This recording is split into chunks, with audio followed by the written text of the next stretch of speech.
Saksakallan gunarnavasya Vande Guru Sri Charanarabindam.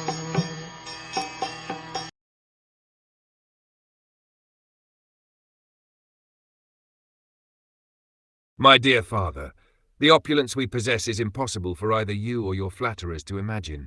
For persons who engage in fruitive activities by performing great sacrifices are concerned with satisfying their bodily necessities by eating foodstuff offered as a sacrifice.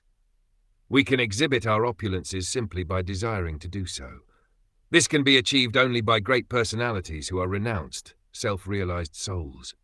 Sati's father was under the impression that he was exalted in both prestige and opulence, and that he had offered his daughter to a person who was not only poor, but devoid of all culture.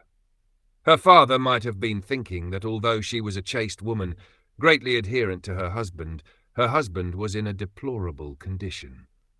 To counteract such thoughts, Sati said that the opulence possessed by her husband could not be understood by materialistic persons like Daksha and his followers, who were flatterers and were engaged in fruitive activities.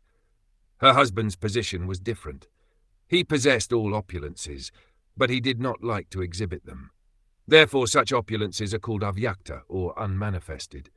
But if required simply by willing, Lord Shiva can show his wonderful opulences, and such an event is predicted here, for it would soon occur. The opulence Lord Shiva possesses is enjoyable in renunciation and love of God, not in material exhibition of sense-gratificatory methods. Such opulences are possessed by personalities like the Kumars, Narad, and Lord Shiva, not by others. In this verse, the performers of the Vedic rituals are condemned. They have been described here as Dhumavatmabi, those who maintain themselves on the remnants of sacrificial foodstuff. There are two kinds of foodstuff offered in sacrifice. One kind is food offered in fruitive ritualistic sacrifices, and the other, the best, is food offered to Vishnu. Although in all cases Vishnu is the chief deity on the sacrificial altar, the performers of fruitive rituals aim to satisfy various demigods to achieve in return some material prosperity. Real sacrifice, however, is to satisfy Lord Vishnu, and the remnants of such sacrifices are beneficial for advancement in devotional service. The process of elevation by performing sacrifices other than those aimed at Vishnu is very slow, and therefore it has been condemned in this verse. Vishwanath Chakravarti has described the ritualistic performers to be like crows, because crows delight in eating the remnants of food which has been thrown into the dustbin. All the Brahmins who were present for the sacrifice were also condemned by Sati.